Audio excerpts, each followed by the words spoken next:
여러분 안녕하십니까, 모토모비 김하늘입니다. 자, 오늘은 저번에 한번 영상에서 말씀을 드렸었는데 저희가 5월 달부터 새롭게 진행되는 컨텐츠들이 몇 가지가 있습니다. 오늘은 그 중에서 전에 말씀드렸던 중고차 시세 관련 컨텐츠고요. 모토모비의 중고차 시세 밝히기, 줄여서 중고차 시박 시간입니다. 이름 진짜 기가 막히게 짓지 않았습니까? 어쨌든 오늘 첫 시간인 만큼 찾아와 주신 여러분들 모두 환영하고요. 제일 많이 찾아주시는 차량이죠. 국산 준중형. 아직도 오늘도 한 10분이 넘게 준중형 문의를 주셨는데, 준중형 중에서도 국산차 제일 많이 팔리는 아반떼하고 K3 두 가지를 좀 비교하는 영상을 준비를 해봤습니다. 다음 시간에는 크루즈하고 SM3, 그 다음에 소형 SUV 이런 것들을 순차적으로 계속 다뤄나갈 예정이니까 많이들 집중해서 영상 시청 부탁드리고요. 일단은 영상 좀 짧게 진행이 될 거예요. 모델을 많이 가져가고 그 다음에 내용을 복잡하게 하지 않을 겁니다. 빠르게 진행해 보도록 하겠습니다. 자, 일단은 시세를 여러분들한테 말씀을 드리기 전에 제일 먼저 준중형 모델이 뭐가 있는지를 좀 알아야 되겠죠. 자, 표를 보면서 좀 말씀을 드릴게요. 현대, 기아, 쉐보레, 르노, 삼성 이렇게 나오는데, 현대에서 나오는 게 아반떼고, 기아가 K3, 쉐보레가 크루즈, 르노, 삼성에서는 SM3 이렇게 판매가 되고 있습니다. 이렇게 있는 것들 중에서 같은 조건일 때는 SM3가 제일 저렴해요. 일단 단종도 됐고, 얘는 항상 저렴했어요. 항상 중고차 시세가 제일 좀 약간 많이 내려가 있는 녀석, 되게 비운해, 불쌍하고 약간 전 항상 그런 마음이 있어요. 뭐 어쨌든, 그리고 제일 비싼 게 이제 현대 자동차의 아반떼죠. 항상 준중형은 아반떼가 제일 비싼데, 근데 이거는 꼭 준중형 모델에만 국한이 된 건 아니에요. 국산차 중에서는 중고차가 현대가 항상 제일 비싸요. 근데 이제 가끔가다 물어보시는 분들이 있어요. 이제 왜 현대 기아가 제일 비싸냐? 이 부분은 뭐 여러 가지 요인들이 있죠. 신차 판매량과도 관련이 있고, AS, 뭐 인프라, 토종 브랜드잖아요. 한국 사람들의 취향에 옵션이라든지 뭐 기능이라든지 이런 것들을 좀 잘 맞게 만드는 부분도 있고, 그런데 내용이 좀 길어지니까 저희가 또 다음 시간에 본격적으로 다뤄보기로 하고요. 간단하게 뭐 말씀을 드리면은 이 느낌만 보자면, 중고폰, 우리가 스마트폰 요거 중고 시세 보면은 아이폰이 제일 비싸고, 그 다음 갤럭시, LG 순으로 가죠. 그렇게 생각하시면 돼요. 현대, 기아, 크루즈, 그 다음에 뭐 르노, 삼성, SM3 요렇게. 자, 그럼 종류 알았으니까 이제 다른 것도 파악을 좀 해야 되겠죠. 중고차니까 이제 제일 중요한 것도 뭐 있죠? 연식이죠. 연식 한번 볼게요. 자동차가 그 2010년도에 나온 차량하고 2015년도에 나온 차량하고 이게 단순히 연도만 다른 게 아니죠. 모델이 이제 변경이 됩니다. 그리고 특히나 현대차 같은 경우는 5년 주기로 이 모델이 전체가 바뀌어요. 우선 아반떼를 기준으로 보면은, 아반떼는 2015년도를 기준으로 그 전에 나온 거는 아반떼 MD, 그리고 2015년도부터는 아반떼 AD라는 모델로 풀체인지가 됩니다. 그리고 2018년 9월 달에 이제 더 뉴 아반떼 AD 모델이 나오는데, 이게 이제 마지막 그 삼각대죠. 지금 물론 이제 현 시점에서는 최신형 모델이 나오기는 했는데, 일단 모델 한번 볼게요. 자, 아반떼 MD입니다. 아반떼 MD. 여기 보시면은 요거 이 누군지 아세요, 여러분? 양학선 선수입니다. 체조 선수. 2012년 런던 올림픽에서 대한민국 최초로 체조 부문에서 이제 금메달을 처음 땄죠. 진짜 이 양반이 대단한 게 뭐냐면은, 그 금메달을 딴 기술이 신기술이에요. 신기술. 필살기를 만들어 왔어. 양학선이라는 기술명으로 등재가 됐어. 자기 이름으로. 자기만의 기술을 개발을 해가지고 만들어서 그걸로 올림픽을 땄단 말이에요. 도마 종목에서. 우리가 이제 당구를 치잖아요. 그 당구를 치면은 제각 돌리기도 있고, 뒤로 돌리기도 있고, 뭐 그러잖아요. 뭐 끌어치기도 있고. 근데 이 양반은 이 양학선 돌리기가 있는 거야. 이거 얼마나 대단한 일입니까? 야, 진짜. 뭐 어쨌든 간에 그렇습니다. 이게 아반떼 MD 1세대 나온 모델이에요. 제일 저렴하겠죠. 그리고 아반떼 AD 15년 기준으로 15년 이후에 나왔던 모델이 바로 요겁니다.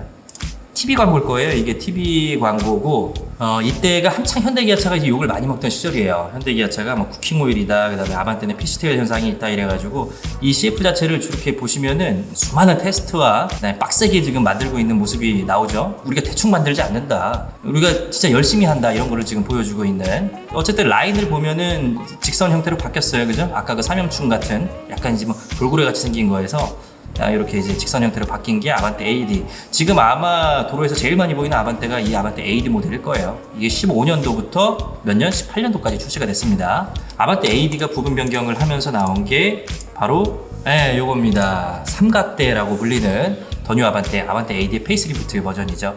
저는 이 차량이 처음 나왔을 때 보면서 사실 굉장히 좀 충격적이었어요.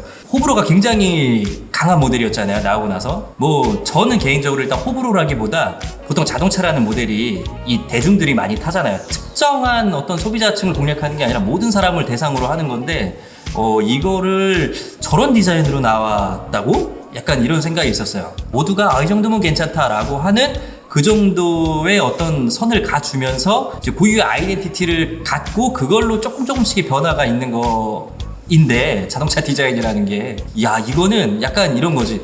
야, 나 이렇게 뾰족해. 나 삼각형 들어갔어. 그러니까 니네 뭐 싫어? 싫으면 사지 마. 나는 삼각형이야. 삼각형이 나는 좋아.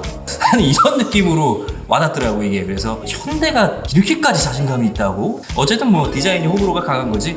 그 차량 자체는 나쁘지 않아요. 차는 굉장히 좋게 나왔죠. 자, 이렇게 아반떼 모델은 세 가지를 전부 다 저희가 살펴봤고, 이번에 좀 K3로 넘어가 볼게요. K3도 이렇게 표 보시면은 2015년도에 모델이 바뀌죠. 1세대 모델이 2012년도에 나왔어요. 2015년도부터 2018년도까지 나오고 2018년도부터 현재까지 나오는 모델로 풀체인지 신형 변경이 됐습니다. 근데 이 K3는 얘는 2015년도 차량이 풀체인지가 아니라 부분 변경 모델이에요. 현대기아 같은 경우는 아까도 말씀을 드렸지만 5년 주기로 나온다고 그랬잖아요. 그러니까 5년 주기로 신형 모델이 나오는데 K3는 첫 출시된 게 2012년도예요.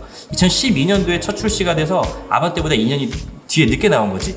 그 다음에 풀체인지가 되는 연도가 바로 2018년도예요. 같은 2015년에서 17년도의 아반떼하고 K3를 비교할 때 제일 큰 거는 뼈다구예요, 뼈다구. 플랫폼이 다르다. 신형 플랫폼을 아반떼 AD는 사용을 했다.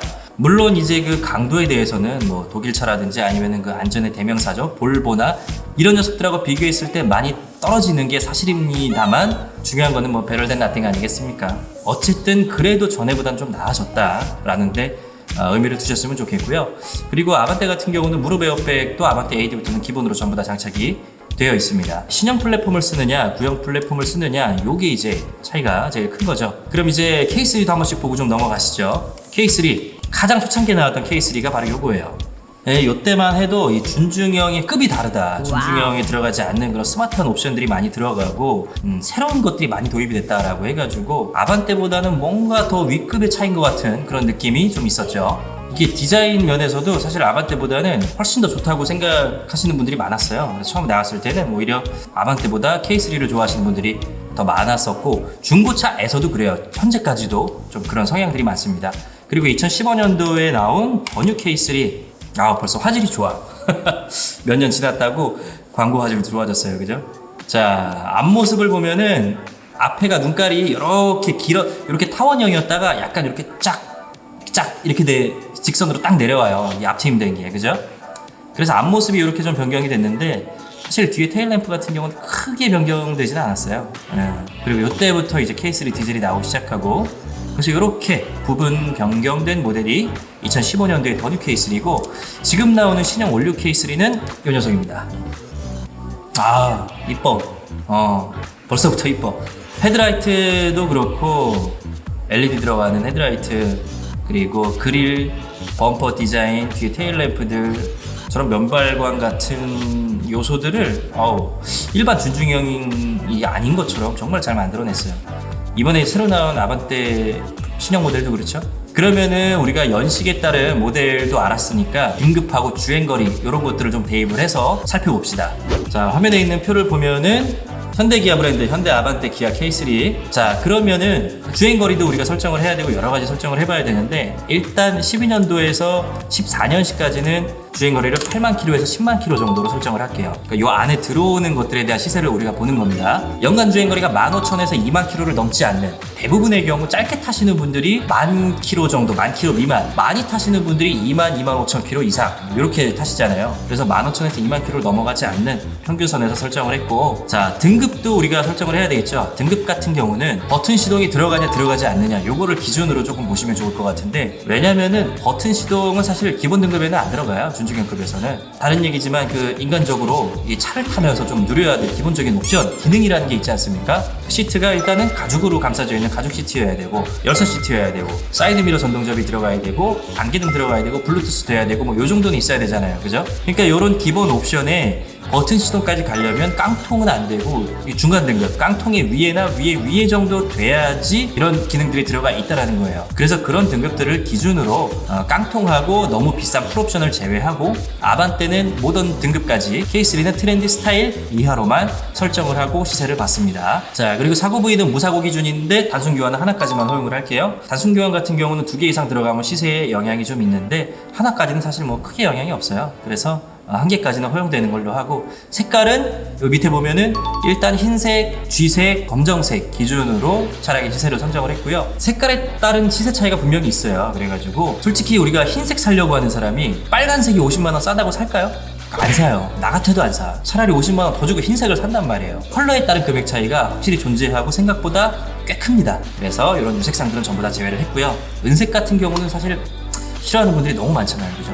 그렇게 해서 봤을 때 금액이 어떻게 되냐. 아반떼 같은 경우는 12년도에서 14년식 700에서 800만 원 사이, K3는 700에서 역시 똑같이 800만 원 사이, 뭐 비슷한 금액대를 유지를 하고 있습니다. 원래는 K3가 조금 더 금액대가 살짝 높았었는데 요즘에는 이제 전체적으로 금액이 낮아지다 보니까 크게 차이가 없어요. 그리고 2015년도 이후에 나오는 것들 현대기차들 보면 1100에서 1200, 기아는 1050에서 1150, 한 50만 원 정도 기아차가 저렴하죠. 50만 원 이상 사실 차이가 조금 나긴 하는데 정확한 수치를 표현하기가 애매해서 50만 원 정도로 적어놨어요. 자, 2018년식 이후로 보면은 1450에서 1550만 원 정도. 그러니까 어쨌든 1500 전후는 가야지 그래도 스마트키 들어가는 옵션의 차량을 구입을 할 수가 있습니다. 삼각대하고 올류 K3하고. 자, 2018년식 이후 모델들은 얘네는 뭐 크게 금액 차이가 없기 때문에 그 모델 특성하고 디자인 요소들 같은 것들을 내 마음에 드는 걸로 고르시면 될 것 같아요. 정말 이 아반떼하고 K3 사이에 엄청난 비밀이 숨어 있어가지고 중고 시세도 똑같고 나온 연도도 똑같고 주행거리도 똑같은데 분명히 이 중에 어떤 게 좋은 게 더 있을 거라고 생각하시면 자동차 못 사요. 진짜 거짓말 아니고 시승을 해보세요. 시승을 해보시고 요즘에 유튜브에 많은 시승기 나와 있잖아요. 아반떼는 서스펜션 세팅을 어떻게 하고 그 다음에 뭐 토크밴드 세팅을 어떻게 했나 크게 차이는 없겠지만 그런 부분들 확인을 하신 다음에 내 마음에 더 드시는 걸로. 근데 중요한 건 이 두 차량에서 가장 큰 비중을 차지하는 건 결국엔 디자인입니다. 차는 저는 이제 옷 같은 거랑 비슷하다고 생각을 하는데 내 몸에 맞는 걸 입으면 돼요. 내가 좋아하는 거. 예, 남들이 뭐라고 하든 상관없습니다. 그죠? 뭐 현실적으로 뭐 현실에 맞지 않게 내가 월급이 250만 원인데 뭐 에르메스 티를 뭐 지방시 티셔츠 이런 걸 사 입으면 문제가 되겠지만 이것도 그거하고 다른 문제니까 전혀 뭐 그런 쪽은 아니죠. 그러니까 원하시는 걸 선택하시길 바라고요. 자, 이제 마지막으로 다시 한번 정리를 해볼게요. 1번 아반떼와 K3 모두 2015년도에 모델이 변경된다. 그 다음에 2번 아반떼는 15년도에 신형으로 전부 다 바뀌지만 K3는 이전 모델의 업그레이드 버전이다. 자, 3번 1000만원 밑으로 차를 사고 싶은데 옵션 기능까지 다 챙겨가고 싶으면 2015년도 이전 모델을 구입해야 된다. 2015년식 이상으로 스마트키가 필요 없으면 1000만원 플러스 마이너스 50만원 정도에서 구입이 가능하고, 그리고 스마트키가 있어야 되면 1100만원 넘어야 된다. 그리고 마지막 5번 주행거리는 연간 1만 5천에서 2만 킬로를 탄 차량, 무사고 기준, 깡통하고 풀옵션 차량을 제외했을 때의 시세이다 라는 겁니다. 이렇게 하면 얼추 그 예산 세우시는데 좀 도움이 되시겠죠? 자, 여기까지 오늘 모터무비의 중고차 시박 시간은 국산 준중형 아반떼와 K3를 다뤄봤고요. 다음번에는 같은 준중형 모델인 크루즈하고 르노 삼성의 SM3 편으로 돌아오겠습니다. 마지막 인사드리기 전에 아직도 구독, 좋아요 안 누르신 분들은 구독하고 좋아요 한 번씩 눌러주시고, 여러분들의 좋아요하고 구독이 저희가 좋은 영상을 만드는데 정말 큰 힘이 됩니다. 오늘도 지금 퇴근하고 나서 찍는 거예요. 이렇게 열심히 하고 있습니다. 최대한 좋은 컨텐츠, 양질의 컨텐츠로 여러분들한테 도움이 될 수 있게 저희한테 힘을 주셨으면 좋겠습니다. 자, 오늘 영상 여기까지였습니다. 저는 모터무비 김하늘이었습니다. 감사합니다. 카카오톡에서 모터무비를 검색하시고 플러스 친구를 추가해주세요. 실시간 상담부터 현재 판매 중인 차량까지 확인하실 수 있습니다. 현재 실시간 상담 카카오톡에서 모터무비를 검색해주세요. 플러스 친구를 추가해서 카카오톡에서 모터무비를 검색해주세요. 오케이. 시